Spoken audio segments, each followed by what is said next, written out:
Roksanda Ilincic. Welcome to In Fashion. Thank you for coming. I want to start actually by talking to you about the present, about what's happening at the moment. I want to start by talking about your most recent resort collection, because I thought that was quite a change for you. Like, you're very well known for your dresses and your very feminine designs, and I think it did shake things up a bit. You had the trousers and the jackets, and it was quite sort of a different aesthetic to what we're used to. What inspired that, and what's the reaction been like? Well, reaction has been amazing, and I think what inspired it is probably my constant play with something that is feminine and something that is masculine. And I think in my previous collections as well, you can always see influences of something masculine within the feminine, but feminine, I guess, was more dominant. Well, now I took the things in kind of opposite direction, and suddenly masculine side became more dominant and more prominent. And also the cleanness of the shape, the simple lines, the just simplicity of it all kind of again became dominant, the same as in men's clothing. So I think that kind of what reversed it, but all the basic elements of my label are still the same, I guess. I want to talk to you about when your earliest memories of fashion. You were born in Serbia, or Yugoslavia as it was known Yes. then. How did you first become aware of fashion? How did you first become interested in fashion? I think it goes really long way back, even when I was like a little girl, and when I didn't even know what fashion designer is and what the clothes is. But I can really remember really vividly, for example, getting dolls as a present and just hating their hair, hating their dresses, wanting to cut them up, and it might have sounded quite violent at the time, but all of my poor dolls ended up with changed hairstyles and kind of ripped up dresses and some funny customization. And as I said at the time, to me that was just a game and a play, but obviously it's something that I was gravitating towards since the early age. And then it all continued when I started school. We had to obviously wear uniforms, and they were very boring, almost in the same color, blue, and boys and girls, we were all dressed the same, and I hated those uniforms, and also I wanted to kind of customize them as much as I could, because you were not allowed, obviously. So I remember changing the buttons into bright red and doing like a top stitching and putting like a little badges, just as much as I could to kind of make it slightly different. And again, it's not something that I was aware of. It's not something that I thought I'm going to be fashion designers, but obviously all those little details in my childhood were showing that it's something that I love from early age. Did there come a point where you did start to think that you wanted to study fashion and pursue fashion as a career? When did that come? Yes, that happened quite early again, because Serbia is a country that there is not many fashion designers, there is not a big need for fashion designers as well. So fashion designer as an occupation wasn't really serious, or wasn't really a prospect for me back home. So it was something that I really, really loved, but sadly I thought I will never be one, because as I said, there were not many reasons why I would study fashion back home. So funny enough, I enrolled myself into architecture and started to study architecture. And then kind of realized that I really feel that I'm lacking something in my life, and that, you know, instead of buying architecture magazines, I would end up going to shops and buying Vogues and Face and ID, and kind of really reading from, you know, cover to cover every single story, while, you know, when it came back to fashion magazines, I would just kind of flick through and think, okay, I see enough. So then I actually started to study both at the same time, because luckily they were close to each other, so I could physically be present, kind of, you know, in both colleges. But it was really, really hard and almost like impossible. And then I just decided that the only way is to come to London, and the only way is to come somewhere where it's really beginning of all ideas. It's almost like a melting pot, not just for fashion, but for art and for all creative things. And that was really inspired me to kind of start exploring which colleges would be the best and where I should go. So when you were reading sort of magazines and coming across things like ID in the Face, who were the kind of people or the models or the designers in those magazines that you were looking at? Were there people that stood out for you as people who were really interesting, or was it just kind of the whole thing? It was quite a lot about the street culture, which doesn't exist in Serbia as such, and just kind of seeing that incredible influence of the street and music and all kind of gelled into one magazine was amazing, and also the designers that were very prominent at the time were Alexander McQueen, Hussein Shalayan, and people who were really expressing their ideas in a completely different way to something that I was used to, and it was almost celebrating things that are odd, that are ugly, that are different, that are unusual, and it was almost like some sort of like revolution to the things that I've been brought up with, which are quite classic and kind of completely different to what was coming from London, and that's one of the reasons why I was so drawn to London, because I saw this incredible freedom that was coming from London, and I thought it must be London and nothing else. No Paris, no New York, it's just London. I'm interested by what you were saying about fashion in Serbia, and you said how fashion just wasn't an option. Did you not find any sort of artistic inspiration around you there? Do you ever still look back to Serbia and draw any inspiration from it? Of course, Serbia is beautiful country and has so much inspirations to offer, and I'm still, all of my collections and all my style is influenced by my country. It's just, as I said, unfortunately at the time we were living in a and I think that even today, if you want to be on the top and forefront of fashion, you have to live in the towns that are driving the ideas, rather than living in the towns that are getting later those ideas and maybe developing them, but not necessarily making them. And I think that Serbia has so much of a folk, incredible folk culture, then incredible artists, incredible passion for poetry and things that are otherworldly and quite romantic in a way. And all of those things, you can see references in my clothing still today. Yeah. But as I said, to be a fashion designer in Serbia and to kind of start up a house that would be relevant in a global terms, it wasn't really, wasn't really a possibility. Because when you were studying there, it was a very difficult time for the country, wasn't it? Do you think, did that impact on your desire to move to London and sort of go somewhere different? Yes, the times were quite hard, and when people, there was obviously a war happening, and all the things that necessarily not as nice, and all of us that actually studied fashion made us think, where do we really belong? Because this is some sort of utopia, some sort of escapism into different, not just country, but completely different universe, because it really didn't belong. But again, that just proves how passionate we were about fashion, and how that was something that was really driving us and bringing like lots of positive energy. I guess, it's something that gave me quite a lot of strength as well to do things when the times are not right, and to be able to design collections with the different circumstances as well. Mm. Do you think that you've been quite an inspiration for people from Serbia? Do you find people kind of saying to you that they want to sort of emulate what you've done?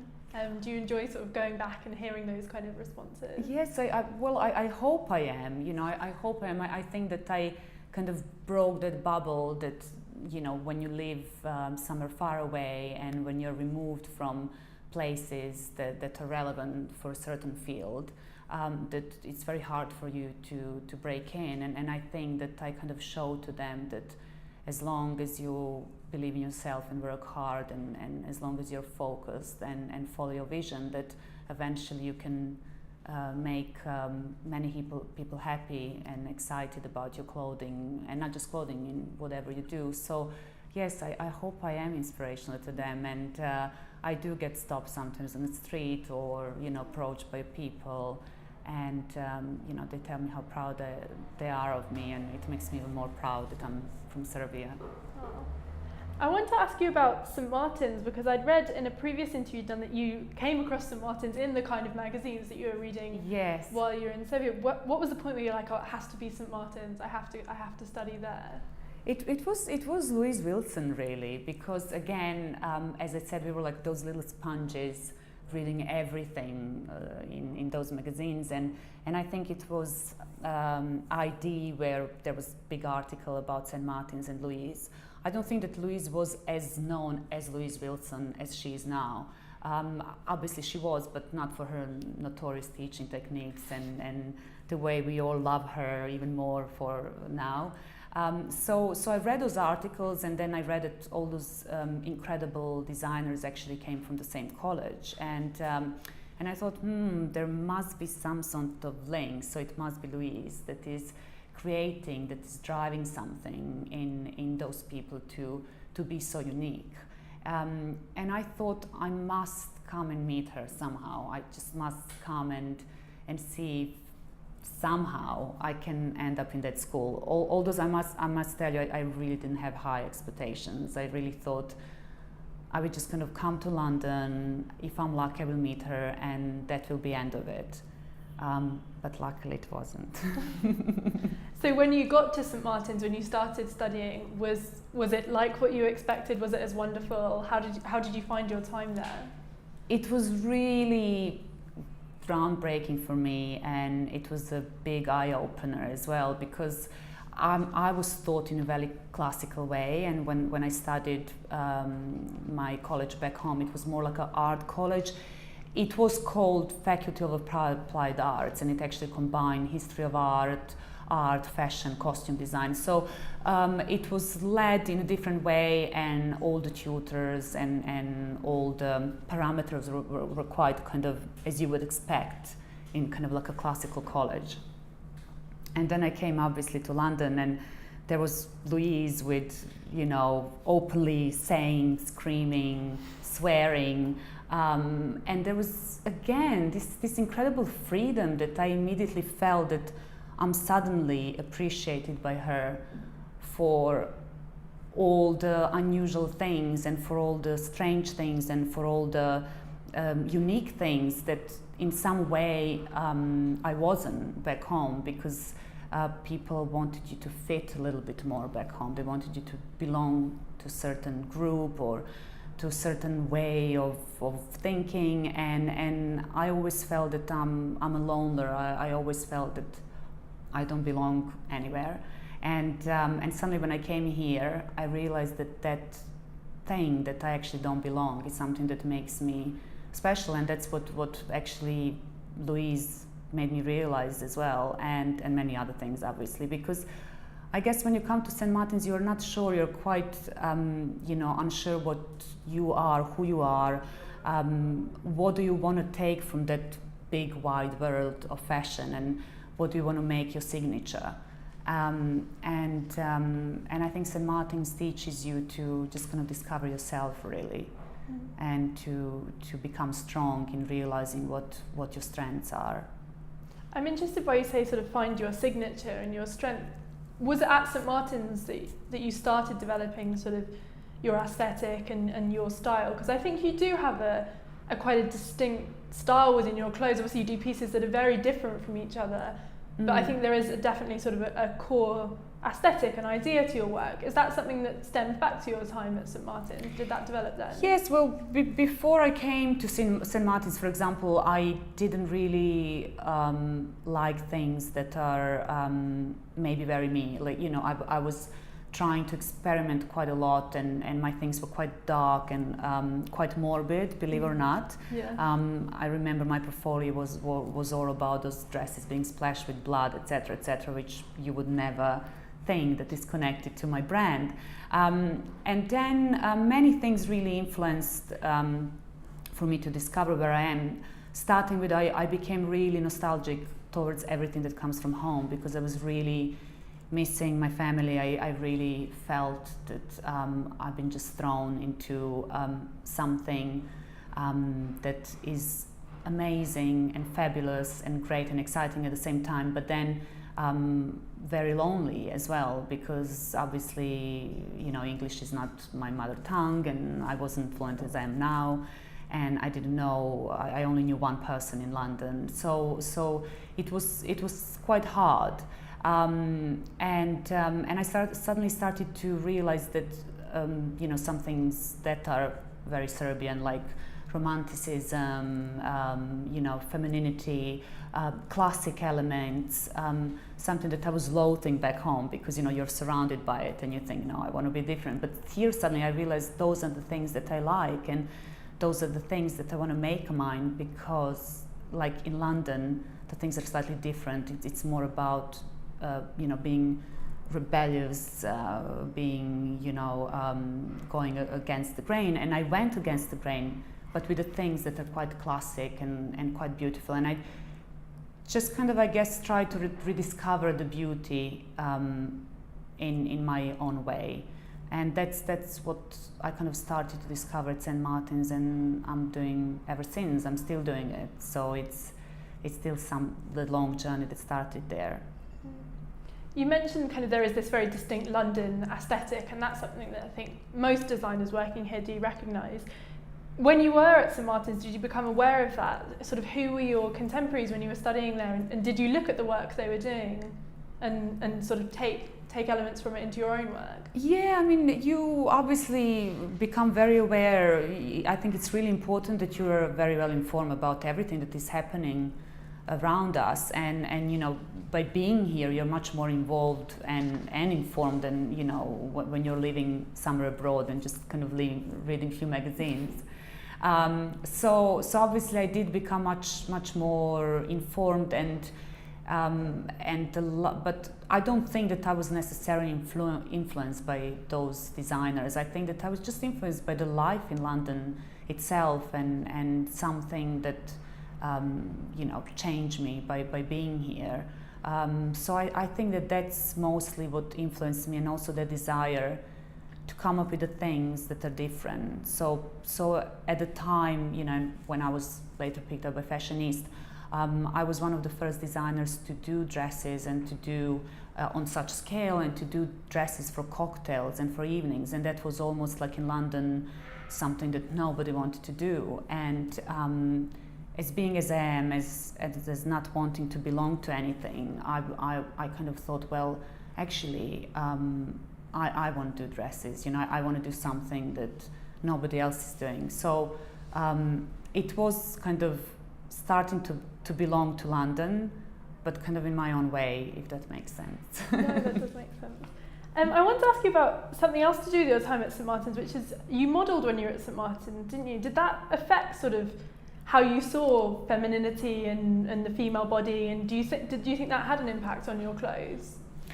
No, I must say not really. The impact that it had, it's probably because maybe I understand more where the models are coming from, and I'm probably much nicer to them when they come to casting than other designers, because you kind of see both sides of different jobs. And you know, on one hand you have very stressed designers 2 days before their shows, where they don't have time to you know, to eat, not to mention about some other things. And then you have very insecure young model, you know, very insecure particularly about her body, coming and trying to fit something in and thinking that she's too fat because she doesn't fit the trousers, or, you know, like stories like that. But modeling itself, I don't think that, no, it did anything too much or it influenced me. I started modeling simply because, again, Louise Wilson advised me to do it as like a part-time job. So rather than, you know, waitressing or maybe working on a shop floor, I did modeling, which was much better paid and much easier job. And I was lucky enough to be able to do it. But it wasn't something that changed my work in any way. I think I was already formed by that time. So, but it was certainly a good experience. We talked a little bit already about sort of how you started to develop ideas about what was you, like you wanted to do dresses and you wanted to do cocktail wear. I'm interested in the point where you knew you wanted to have your own label and design under your own name, because obviously so many fantastic students from St Martin's go and work for other houses. Yes. Did you consider that, or did you always know you wanted to have your own label? I always wanted to do my own label. I even remember when I came to interview to St Martin's, and when consequently Louise asked me, so what are your future plans? What would you like to do? I said, it's to start my own label, and I remember her laughing. And it was like kind of this ultimate dream, but then I was quite scared to start it, and it took me a while to actually fully start the whole thing. I always felt that there's something more to learn, and that maybe I should be working for somebody else first. But then eventually I did start very slowly with just like a little small collection, and it was a great success, and I'm very glad I did. I wish I started before, to be honest. I do want to talk to you about your earliest collections, because we did touch on this before, but I personally think it is a very different aesthetic to what you do now. Like, you can see elements of sort of continuity between the two, but you've definitely sort of streamlined and kind of maybe made your vision a bit clearer. Do you feel that when you were starting, what were the kind of things that you were looking at and the ways in which you were designing? Yes, well, I definitely think that all of us kind of evolve, and it's good, and I always believe that person and designer should always challenge, they should challenge themselves.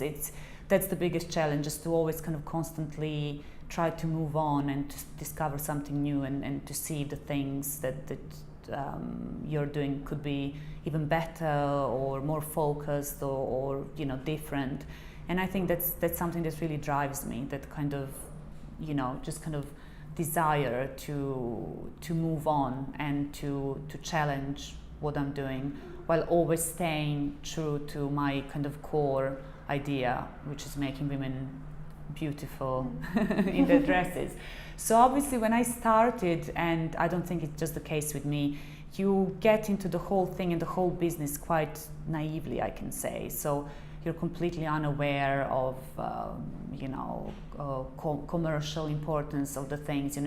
It's more your personal expression, your personal kind of vision of something that you like, maybe your artistic expression as well.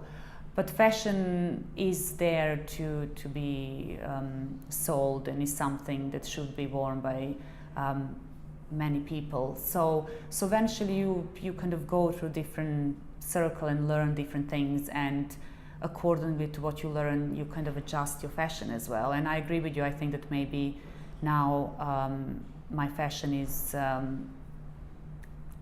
just probably more acceptable to wider audience than it was when I started, when it was kind of like this kind of crazy art house. I'm interested by what you say actually about that kind of interplay between being very creative and doing something that's commercial, because I think a lot of designers kind of see them as two different things. They think that if they have to make something that's wearable and accessible and sellable, that's kind of hindering their creativity. But it seems that you see that as quite a positive thing, making something that appeals to a lot of people, and you see that as something that's actually equally creative. Is that the case? It is the case, and I think it kind of comes with one maturing as a designer as well. It's just, you have to surpass your own ego and your own kind of creative things that are just there for the sake of being creative. I think there has to be a balance between something that is a creative and appealing to not just yourself and your small group of friends, but many other people. And I think that's what makes great fashion. That's what makes successful fashion as well. It's something that found a way to kind of gel both things, that kind of commercial aspect with that arty aspect as well. Did there come a point where you realised, I'm a success, my label's a success? No, I don't think I ever think like that. I'm a success or my label is success. I just think I always find challenge each season. I set up a certain goals for myself, and I always find it very kind of rewarding to meet those goals and to work towards them, and that the whole company is progressing in like quite extraordinary way. That's something that kind of makes me exciting and makes me think, yes, we did it. But not as such, I'm a no, I don't think like that. I'm interested, I want to go back to sort of the process of your design and how you work as a designer. Where do you start when you're starting with a collection or starting with a garment? Are you a reference-led designer, or do you tend to drape and sort of use fabric? How do you work? It's quite a mixture of everything, really. I mean, usually the first question that I ask myself is, okay, what is something that women would like to wear now? It's winter, it's a summer, we are in a recession, we are not in a recession. What is something that will make women excited? And again, I don't say just myself, because that might have been the case when I started. It was like, what would I like to wear? I think I passed that time. It's kind of what would women like to wear?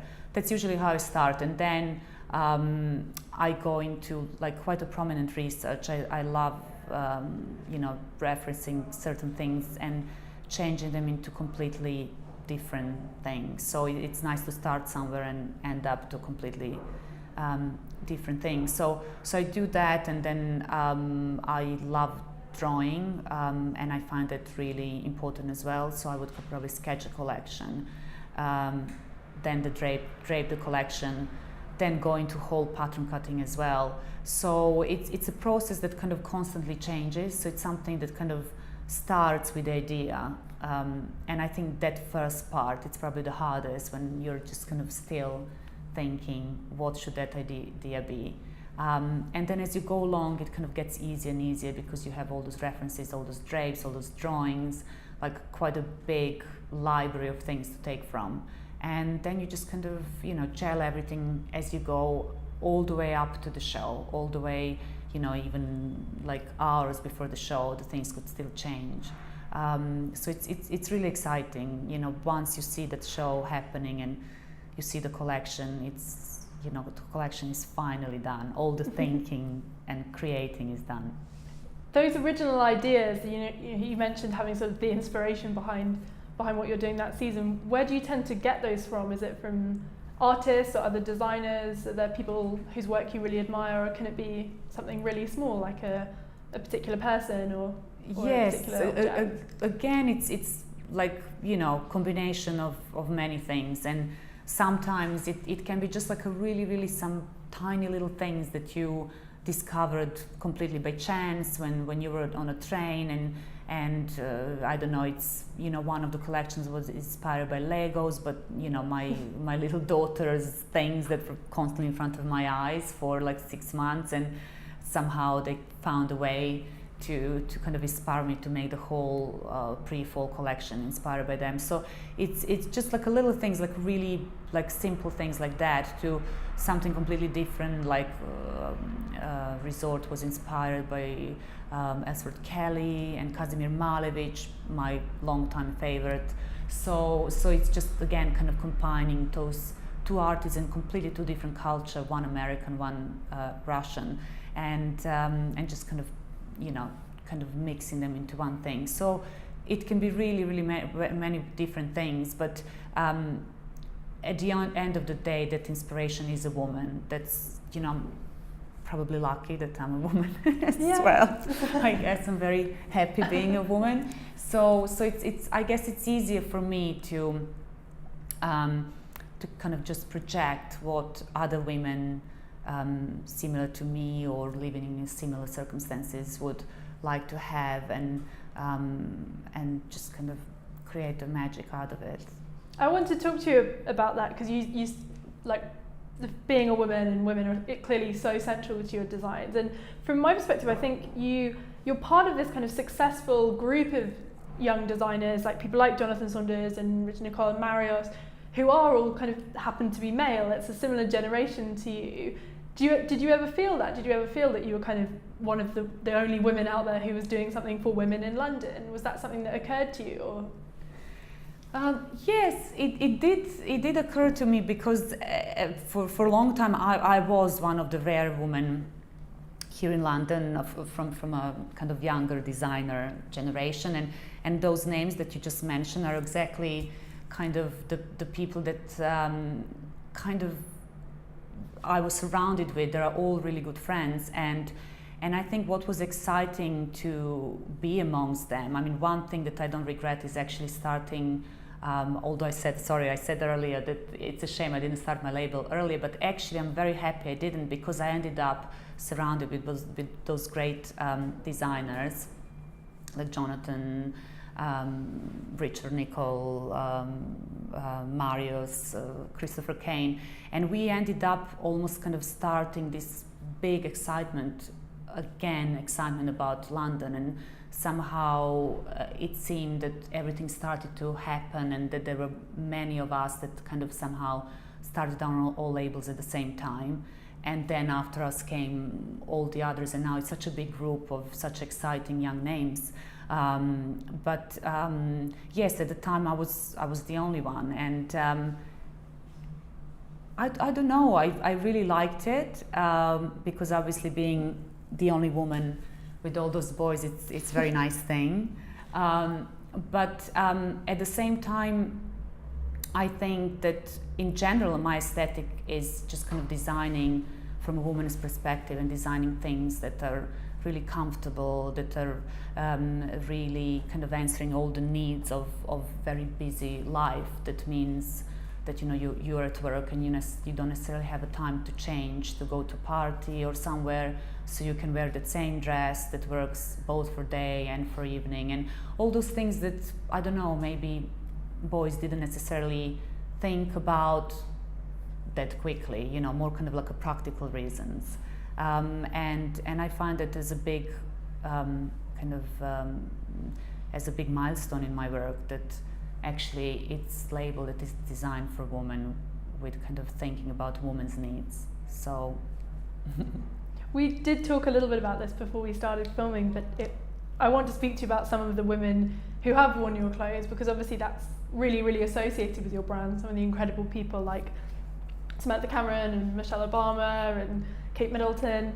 Has that had a huge effect on sort of how you see your business, and like how was that for you? Was that a really huge coup, just seeing women like that who are sort of really successful, really prominent women turn to your label? It is, because I feel that my label is quite kind of addressing all the very modern needs of the woman today, and those women are all leaders in their fields, and apart from the ones that you mentioned, what's quite interesting about people who wore my label is also that it goes from such a prominent figures to again in the world of politics, to something like Lady Gaga or Florence Welch or Courtney Love in a world of music, to again all the actresses, and it's kind of combining completely different ages, different body shapes,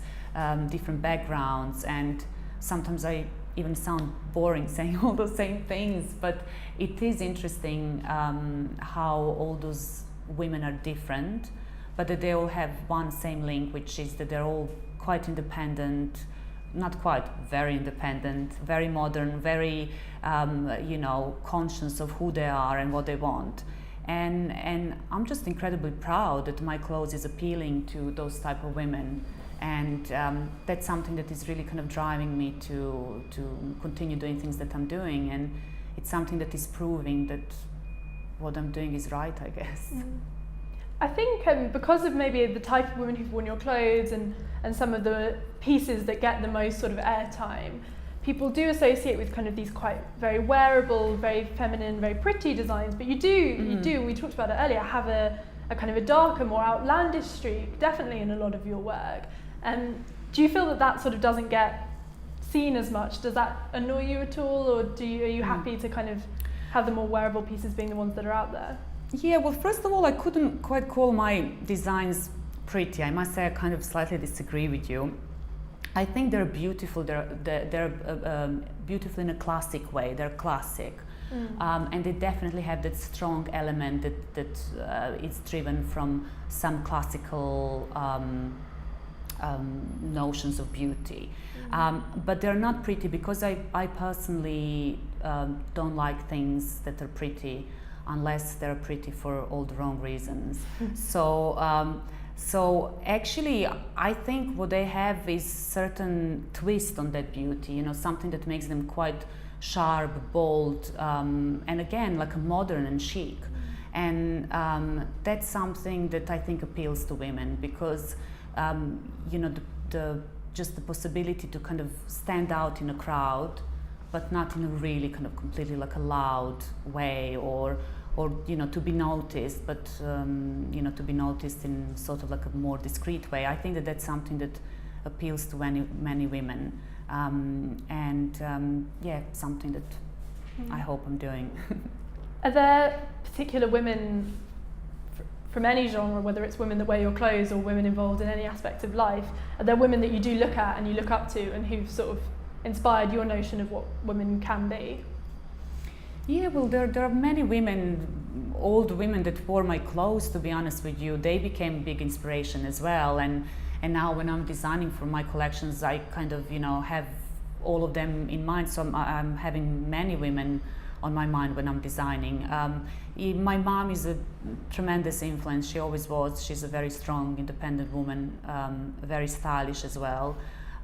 So she was somebody that you know, I kind of look up at quite a lot.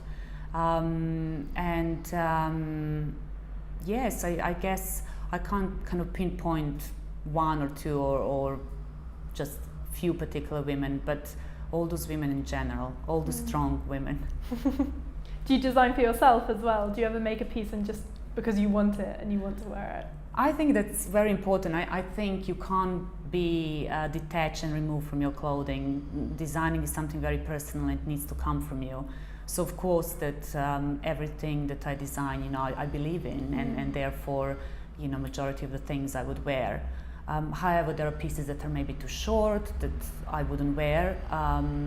There are pieces that I don't know, you know, have certain elements that might not suit my body. I still like them and they would look gorgeous on somebody different age or different body shape, but it doesn't mean that I don't believe in them or that I just design them for the sake of design. As I said, designing is something very personal, has to come from your heart. So I want to ask you about, this is something else quite personal because it's something you collect, I believe. You collect a lot of vintage, I read, a lot of Yves Saint Laurent, is that correct? Yes. What inspired that?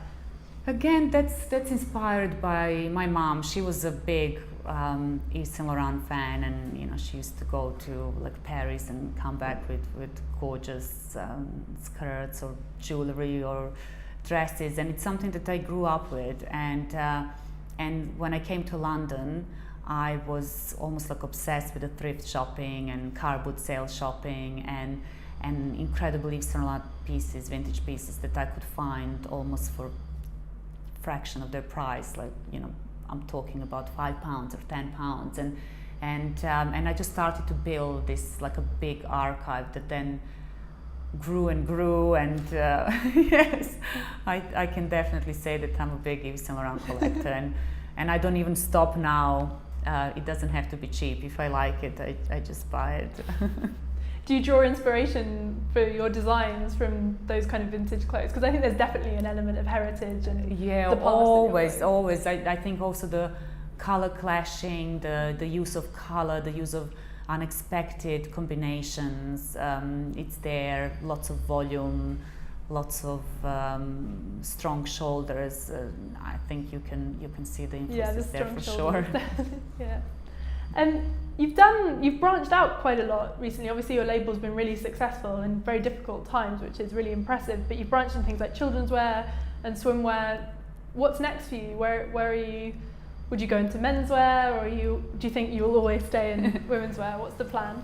I think it's really important to diversify your label and to kind of find the different angles, how to get your message across. And children's wear came as natural progression of me having a child and realizing how much money can be spent, and how much money you don't mind spending on children's clothing, so that it almost kind of takes over the spending on your own clothing. And again, swimwear came as a natural progression as well. So at the moment I'm planning to expand into knitwear as well, and to expand more into children's wear and swimwear. I think it's important to, as I said, diversify your product, but also not to expand too fast. The time needs to be right, and for me the time was right, so I did it. But yeah, the plan is just to do things better and more. But you'll always stay in London, do you think? I think for now I will stay in London. I love London. I feel very welcome here and very understood. So I think, yeah, London is definitely a place where I'm staying. Thank you very much. You're welcome.